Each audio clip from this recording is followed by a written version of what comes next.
नमस्कार, मैं हूं विनोद सिंह और आप देख रहे हैं एजुकेशन और मनी यूट्यूब चैनल।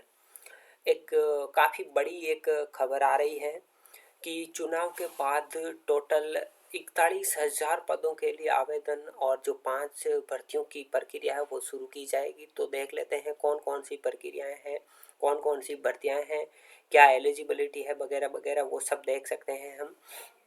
तो आप हमारे साथ बने रहे, हम इसका अभी खबर का पूरा पोस्टमार्ट करने वाले हैं। तो इस एक अखबार में एक आपका जो खबर है वो है कि रिक्रूटमेंट प्रोसेस मदरसा बोर्ड से लेकर सहकारिता विभाग में भरे जाने हैं पद और चुनाव समाप्त होने के बाद अब 41,000 पदों के लिए शुरू होगी 5 भर्तियों की प्रक्रिया। तो 5 भर्तियां कौन कौन सी है, तो वो उनमें देखो बात करते हैं हम। प्रदेश में चुनाव समाप्त होने के बाद अब 41,836 पदों की 5 भर्तियां प्रारंभ हो सकेगी। बेरोजगार लंबे समय से इन 5 भर्तियों का इंतजार कर रहे हैं।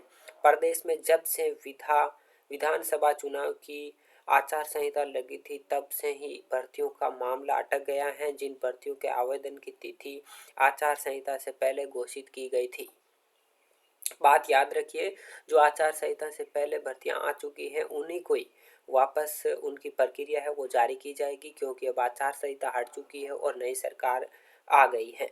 वह भर्तियां भी बीच में ही अटक गई थी। भर्ती एजेंसियों ने आवेदन की प्रक्रिया को स्थगित कर दिया। अब बेरोजगार युवाओं का कहना है कि जो भर्तियां स्थगित हुई थी उनकी प्रक्रिया सरकार जल्दी से जल्दी प्रारंभ करे ताकि युवाओं का सरकारी नौकरी लगने का सपना साकार हो सके। इन 5 भर्तियों में से एक भर्ती पशु परिचर कर्मचारी चयन बोर्ड की है, जो कि उसके फिलहाल फॉर्म भी बाकी हैं भरने। तो हम बात करते हैं उसमें मदरसा बोर्ड पहले नंबर है, जिसके 6843 पदों की भर्ती है। ये कब शिक्षा अनुदेशक और कंप्यूटर अनुदेशक भर्ती शुरू होगी। संविदा आधारित इस भर्ती के लिए आवेदन 27 अक्टूबर से 25 नवंबर तक होने थे, लेकिन आचार संहिता के कारण इसको स्थगित कर दिया गया था। तो वर्तमान में इसके फॉर्म स्टार्ट होने वाले हैं जल्द से जल्द। और पशु परिचर भर्ती की बात करें तो इसकी ये राजस्थान कर्मचारी चयन बोर्ड ने पशु परिचर के लगभग 5,934 पदों के लिए एक भर्ती निकाली थी।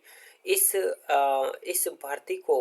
भर्ती की आवेदन जो प्रक्रिया है उसकी मैं आपको थोड़ा ऊपर लेकर दिखाता हूँ। उसकी जो भर्ती की आवेदन प्रक्रिया है उसको इस भर्ती की आवेदन प्रक्रिया की एन वक्त पर स्थगित की गई थी, क्योंकि उस समय आचार संहिता लग गई थी।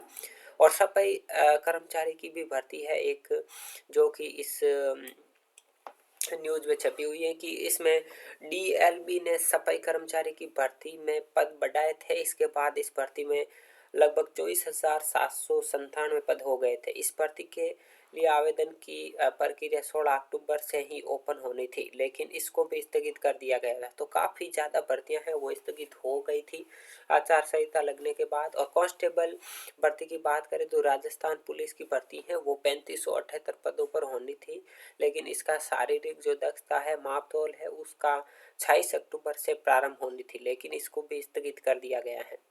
ठीक है। और सहकारिता विभाग की बात करें तो इस विभाग में अलग अलग कैडर पर 684 पदों पर भर्ती निकाली थी। इसके लिए भी अक्टूबर में आवेदन होने थे, लेकिन आचार संहिता के कारण इसको भी स्थगित कर दिया गया था।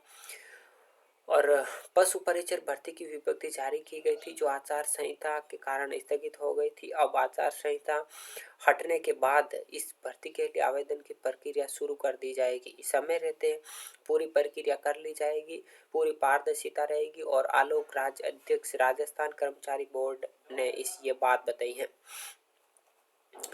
बात करें हम आचार संहिता के कारण जिन भर्तियों की आवेदन की प्रक्रिया को स्थगित कर दिया गया था, उन भर्तियों के आवेदन की प्रक्रिया जल्द से जल्द प्रारंभ हो। साथ ही जिन भर्तियों के परिणाम अटके हुए थे उनके परिणाम भी जारी किए जाए, ताकि युवा बेरोजगारों को राहत मिल सके। तो भरत बेनीवाल जो अध्यक्ष है राष्ट्रीय रोजगार संघ के, तो आज के लिए हम इतना ही बात करते हैं। बाकी ये आपको इस तरह की न्यूज जो न्यूज़ की खबरें हैं जो आपके रिलेटेड है शिक्षा विभाग से, वो आपको हमारे एजुकेशन और मनी टेलीग्राम चैनल पर आपको मिल जाएगी। लिंक डिस्क्रिप्शन में है, जाकर अभी सब्सक्राइब कर लीजिएगा। बाकी यूट्यूब चैनल को भी सब्सक्राइब कर सकते हैं। एसएससी जीडी और कई अन्य एसएससी और स्टेट लेवल के एग्ज़ाम्स की हम तैयारी कराते हैं और बखूबी से आप उस तैयारी को कर हमारे साथ और एक अच्छी जॉब ले सकते हैं। तो आज के लिए बस इतना ही, मिलते हैं अगले क्लास में। तब तक के लिए जय हिंद, जय भारत।